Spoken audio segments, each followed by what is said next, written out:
Today I'm going to be taking a look at all three Punisher movies and ranking them from worst to best.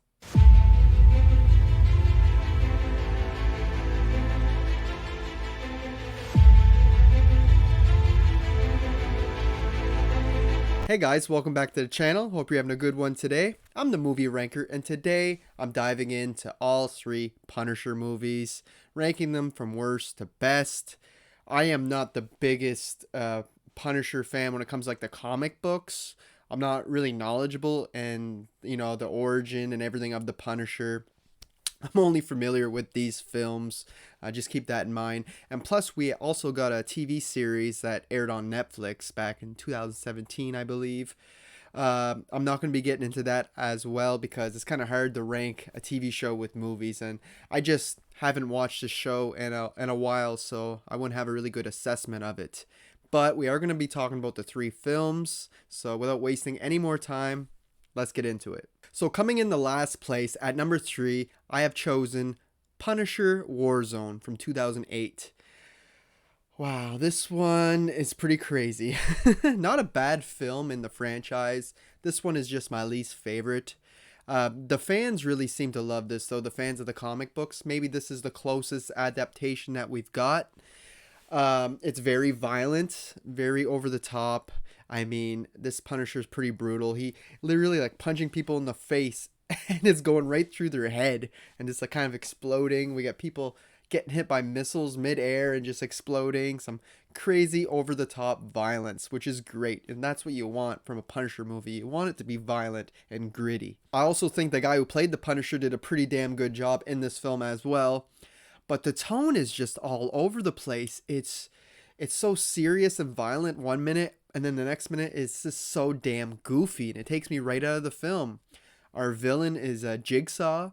He has like a bunch of scars all over his face. Looks kind of cool, but he plays out like he's like a cheesy 80s villain. Like, it just doesn't fit in the movie that we're given. It's cool that Jigsaw is actually from the comics, but yeah, he just didn't work at all for me. Neither did his brother. That was right psycho. That I think he like breaks out of jail or whatever. Yeah, just a really weird film. The tone is all over the place. Badass Punisher, but my least favorite. Up next at number 2, we got The Punisher from 1989, the first film that we ever got. I got the VHS here. I know a lot of people don't like this film. It does have its problems. It's very 80s, as in when there's big shootouts and that there could be 100 people shooting at the Punisher. He doesn't get hit, but he can hit everybody back. One of those films. The guy's in like multiple explosions, walks out without a scratch. I guess his leather jacket is flame retardant or something. But aside from that, I really dig Dolph Lundgren as the Punisher. His character's not fleshed out as much as I would have hoped. They don't go real deep with his character or his origins. But this is a very broken version of the character. He doesn't talk a whole lot or give off a lot of emotions. He's just on a mission to take out as many mobsters as he can. And funny enough, I like the story in this one where in 5 years, he kills off so much of the mafia and the mob in New York that they can't even defend themselves when the Yakuza comes to town and tries taking over. And it's just interesting to see him have to work with the bad guys to try to get their kids back. And bringing in the Yakuza, you get a lot of cool like samurai fight scenes and sword fights, and just adds a little bit more to the mix. And I also like the side story of his old cop partner, trying to figure out where Frank Castle has been, like, because he just kind of disappeared, and he figures he's the Punisher, and he's like trying to crack the case, and no one else really wants to solve it except for him and his new partner that he gets. And that's like that whole side story. It's like I said, it's very cheesy, it's very 80s, but if you can get past that, it's a really fun action flick that I had a really good time with. But easily coming in the first place for me is The Punisher from 2004. I have loved this movie since its release. It's in my top 10 Marvel movies for sure, maybe even top 5. I love it that much. The internet doesn't seem to love this one that much, though. I think Thomas Jane makes a great Punisher. I love how they flesh out his origin story here, like the whole family massacre. Like, it's not just his family, it's extended family too. This big reunion on the beach, I think it's in Puerto Rico or somewhere. But yeah, it's just such a massacre. We get great action. It's brutal when it needs to be. I hear a lot of complaints that John Travolta made a lousy villain. He's not the most intimidating villain, but I don't think they were really going for that. He's more of a man with a lot of money and power. And he can send, it's more how he has the power to send his own goons and that after you. So he doesn't have to get his hands dirty himself. I hear a lot of complaints that the Punisher just doesn't do enough punishing in this movie until the last act. Yes and no. I feel like this is a completely different version than what most people expect. He is punishing John Travolta's character. I think his name is Howard Saint. He's torturing him on a psychological level. Like, he screws around with his money. He, forces him to kill his wife after he suspects her of cheating with his best friend. He kills his friend. He gets both of his sons killed. And I feel like that was more punishing than actual torturing the guy, It's much more psychological, and I like that. It's a different angle than we've seen before. I also love all the side characters at his apartment.